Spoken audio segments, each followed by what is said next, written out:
I'm going to introduce you to someone who is on the ground in Hawaii. Um, her with her husband and her father-in-law and mother-in-law have been doing the work on Lahaina for many, many years. I personally know them. I have personally met them. Let's just put it that way. I don't know her. I haven't met her, but I have been to this church and I know that they are doing the work. And at the end of this, I have a call that I want you guys to adhere to, because I know where your resources is going if you give this way. All right. So I'm going to play a brief intro and show you guys some of the things that is going on, and then we will get right into the interview. Please watch this entire video. It will bless you and you will bless me by watching it. Okay. Listen, we have to do something. We didn't want to get stuck in traffic and got our children, our dog, and jumped in the car. And then when we reached Front Street, the fire had already crossed over past our house onto Front Street, and then you just seen buildings on fire on Front Street. We're thankful to be part of a big church. We have many locations, and so our church in Kahului is helping in the efforts to get supplies together. One thing with, Kings, we're family, we're a personal church. We get involved with our community. We love on people, and we just want people to know that we're there for them. Okay, good people. This is full disclosure. This young lady that's gonna talk like I'm old young lady, I've met her father and her mother, or should I say father-in-law and mother-in-law. We've been to their church, and every time we come to Maui, if you are in a taxi getting to your hotels, you have seen this church because you have to drive right by it. Why don't you introduce yourself? Hi, everyone. Thank you so much for having me on, Larry. I'm Pastor Shannon Morocco. I'm married to Josh Morocco, and that's Dr. Morocco and Pastor Colleen's son. We're here as lead pastors in Maui and oversee Hawaii under their amazing leadership as our global senior pastors. I was born and raised here in Maui, up country in Kula. So my heart is here in Maui, and we're praying for all the people and stepping in to help those that are in need. Yep. So you know what I'm going to do? I'm going to play a short video and then we're going to get right into what your needs are. You cover some of it in this video. I grabbed some video off of your Instagram page. So I'm going to play a short clip right now. Good people, just listen to this. Listen to what this church hit the ground running. They didn't wait on the government. They didn't wait on anybody. They hit the ground running. And that's what I love about it. Here we go. We've been able to shelter and house over 900 families and individuals. And out of those individuals, over 150 we've been able to place and rehouse in hotels that have generously opened their doors. We've been able to help 1,000+ people with essential needs like clothing, food, diapers, toiletries, you name it. We've been able to serve and to help those who've lost everything. Also, we've been able to partner with Mercy Chefs out of our King's Kitchen and supply 3,500 meals a day, not only to the people here, but in other shelters and around the island.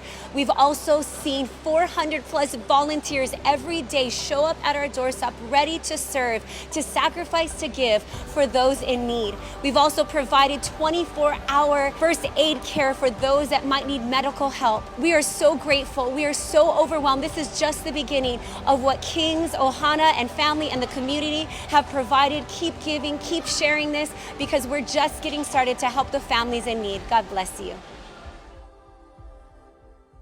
That was days ago.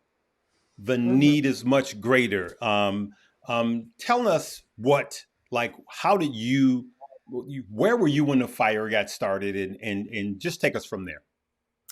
Yes, well, it was Monday night and we were asleep, and we got a call late in the evening from a few of our pastors that said that they're bringing in a busload of tourists or visitors that could not get back to Lahaina.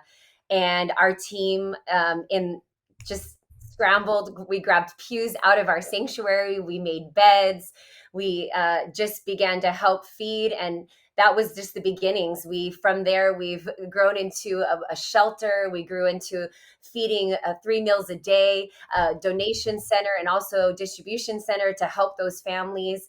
Like I said, not only here in Kahului, but we sent teams out to Lahaina to the affected families, and we're able to go door to door. And our pastors actually lost their home in Lahaina. We lost our King's Chapel Lahaina as well. And so Wow. what just amazes me is the love and the sacrifice of those who've lost everything are here serving and giving, and the community has come together. And just all over the world, we truly feel the love and the prayers and the support. Wow. Well, we played in the intro, we played the pastors of the Lahaina church, which is a part of this church. They lost everything. Their church burned down, didn't it? Yes, it So did. And a so lot of our congregation members as well. and I heard your father-in-law, who was the founding pastor, correct? I heard Yes, he's him global senior pastor. and I heard him talking about he doesn't even have an account for all of his members yet. Is that true? Yes, I mean, there's a few still that are unaccounted for. And as the days go on, the heaviness, it weighs on all of us. And yet Yeah. we look to Jesus for our hope. And I love what Dr. Morocco said in Psalms 46:1, that God is our refuge and our strength and our ever Right. present help in time of need. And even in Olinda, actually, there's a lot of attention on the Lahaina fires, but there was multiple fires around the island, up in Kula, up in Olinda, near Kihei and Lahaina. So Dr. Wow. Morocco's home, the fire came close to their property. There's video of the fire right in the forest next to their home. And Wow. By God's grace and the amazing first responders here on Maui, their home is okay. That is so good. I've been to Lahaina so many times. Actually, I've been to Hawaii 5 times, and every single time I stay in Lahaina, right? Front Street is where I eat dinner. I love that place. I love the Hawaiian culture and the Hawaiian people. And talk about the need, what you guys need, like right away. We understand that, government comes with a lot of red tape, waiting and red light, but people have immediate needs right now. What are those needs? Yes, well, in the first few days, we've had donations pour in from not only locally, but around the world. And we are getting those supplies and becoming a distribution center for the needs, because we realize that yes, there's the immediate, but the long term, this is going to be a long journey of rebuilding and recovery and healing for these families. So we set up something called the Maui Relief Fund. Hmm. It's on our website at kingscathedral.com, where you can give. Right now, currently, we are starting a project to look at the future solutions for those that are homeless. Many Wow. of them were able to uh, transition from our church into hotels, and we're so grateful. They got their own room, they got showers, but that's just a temporary solution. And Right. so we have 10 acres across the highway of our church that we purchased a few years ago. So we're immediately saying we're going to use that property to create these single family style modular homes. And we're working to get 150 to 200 of them up for families. It's going to have a kitchen and a bathroom. They're coming all the way from Hungary. NATO uses these modular homes. And this morning, we prayed over it and we broke ground. And hopefully by the beginning of September, the first phase, which is 38 homes, can be put up. So that is the big need. Wow. That's millions and millions of dollars. And we're grateful that we're partnering with Family Life Center, who's our Yes. social service arm of our church. So how quick can these modular homes be put up from start to finish? Do you have any idea? Well, they come flat and literally they can pop up, pop out. You can add more if they're larger families. So it's fairly quick once we can Great. get everything from water and electricity, but I think from what I heard this morning, we got some solar donated. So we could probably be off grid and have power and some Wow. generators. People have been very generous. And that's what we need right now is we need these families to have a home so that when they can rebuild their homes and go back. Yes. So, you know, we hear, that's okay. We Yes. hear, listen, we have all nationalities, we have all religions watching this page. We have Muslims, we have Buddhists, we have agnostics, we have Jews, because this is a financial page, right? But one of the things I like about this community stock up is when it's time to give to people, it's time to give. I'm unapologetically a Christian and a believer, and they know this. They know this here on my page. But I'm asking everyone under the sound of my voice to give in a way you know that it is going to serve the purpose that you gave it. It's, your money's not getting caught up in a lot of bureaucracy, should I say, but it is meeting the needs of the people right away. So do you need more toiletries or do you need money right now? Because like you said, we what you're doing right now is a temporary need, but it's a need that's right now. But down the road, housing and all of this, you have all these people misplaced. So I would just imagine that you just need money. Can you shine a little more light on that? Yes, I mean, all the non-perishables, the water, the baby products, we've got an overwhelming sense of donations and people giving that. But right now, I believe that the monetary donations is what's going to help us carry this thing through the long haul to really see the needs of the families. Because, as time goes on, I mean, every day is a new day. Every day Yes. there's new needs, there's new things happening. And so with that, we can really minister to the families. We can meet their needs. We can hear their stories. We've been here as a church for 43 years and we're not going anywhere. When all the organizations that are so graciously coming in to help leave, we're still going to be here and be boots on the ground. And we're committed. We're committed to not only physically, but emotionally and spiritually, just to surround these families that are so broken and so just shattered by these horrible wildfires. Well, thank you so much, Shannon Morocco, for being here. I'm grateful. I when I get back down there, I absolutely want to meet you and your husband. We have a common friend. His name is Todd Matchett, Pastor Todd Matchett. He's the pastor there in Glendale, Arizona, Dream City, Glendale. So I'm grateful for our mutual friend for putting this, helping us to set this up, brother, should I say. Listen, good people, we have to meet the need. We know that there's a lot of evil things that are going on in Hawaii too. You know, people trying to take over land and all of this, and the sirens and the electric company. We know all of this stuff is going to take time to play out. We know this, right? But the immediate need is to take care of God's people. Period. It doesn't matter what you believe in. We all believe in humanity. So if you want to truly help, cut a check, right? And let me ask you this: if let's say a businessman is listening to this and he just wants a tax write-off, will that be available? Like at Yes, the end of the year, that type of deal where you'll give them something for their donation? absolutely. Absolutely. So when you give online and you sow seed and you give generously, you can receive a tax write-off at the end of the year. And we're just so grateful and so appreciative. Just the aloha spirit here in Hawaii is really going to shine across the world. And I hope you all feel the love of the families here. Yes. I love this. I love the people there. All right. Hey, listen, good people. Her phone is going off because Sorry. she is handling all of the media. Everyone from around the world is calling her. Listen, we thank you for your time. We will help. I will get down there. I don't know when. Will it be months or will it even be this year? Because right now I would be in the way taking up a hotel room. I understand that.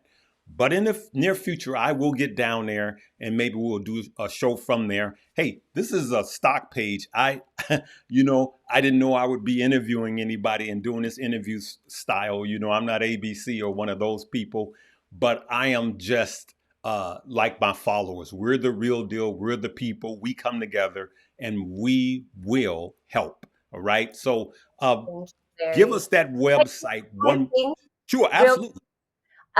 because Maui is open. The businesses need the economy you're talking about. We need to put it out there. Yes, Lahaina, right now is not open, but the rest of Maui is, and that's been the cry of the local people: is don't stop coming, don't stop visiting. We That want you is, here. Please come because our economy is riding on visitors from around the world, and so just wow. I'm sending that out there that Yes. you to come. We welcome you. We Great welcome you. We point. ask for respect in those areas that have been devastated, but there's many other areas you can come and enjoy. So you're saying, let's shine a light on this. You're saying that we should still go to the Big Island and all of the other islands and support their economy, of course, because all of the islands, for those of you that don't know, make up one state, correct? And so we don't want the overall economy to suffer because of the fire in Lahaina. So I get what you're saying. So you're saying Hawaii is still open, it's just that Lahaina is not, correct? Correct. Even on Maui, we have Wailea, Kihei, we have so many areas. And it's kind of disheartening when I drove to the airport the other day. There's Yeah. thousands of rental cars parked in an empty lawn. Thousands. That's how many people left. And so I Wow. say we're open. You can still, flights are open, hotels are open on Yeah. the Wailea Kihei side. And so we say this because support our local businesses, support the locals that are here that need to continue This is to. so great. So explain to people. So most people don't know. I know the Wailea side of the island. I know the Lahaina side of the island. I've stayed on both sides.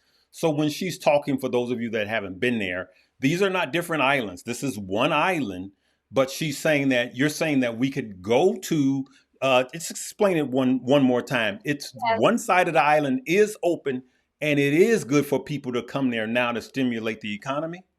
Absolutely. We have two big tourist areas with hotels. Of course, the Lahaina and Kaanapali side is the side that was so devastated. But we also have our south side, which is our Kihei and Wailea, and that is all open, and all of our local restaurants are open. And so I'm just putting it out there to support local. Great.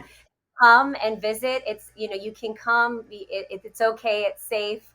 And maybe being here will help you just pray and want to give and know that we're going to keep moving on. And my shirt says Maui strong, and God we trust. And this Right. has been the mantra from the very beginning, that we're Maui strong, that we're going to get through this, and out of the ashes will come beauty, and out of pain will come purpose. Well, thank you for saying that. I'm very determined to get there now before the end of the year, and I'll just stay on the Wailea side of the island and do what I can. All right. Hey, give that address one more time to where people can give. Yes, you can go to kingscathedral.com, and right on the top it says Maui Relief Fund. Thank you so much for your generous donations and your time. Thank you, Larry, for having me on. Thank you so much. I will leave that link on this video, and it will be the top link in the description. As a matter of fact, on this video, it will be the only link in the description. We want to help people. This will be a story of not just America, but the world coming together, helping the people. All right. We're going to leave it right there. It's a pleasure. Our prayers are with you, with your church members. And I know that this is stressful. I watched the video of you, being chipper and talking about everything that you've done. And people don't know, when devastations like this happen, you get in front of the camera and you smile, and you go to another room and you break down and you cry, because you are seeing people that have been devastated. But God bless you, your church, and all of the volunteers for the real work when the rubber hits the road. We will be seeing you soon. God bless you, my sister. God bless you. Thank you. Thank you.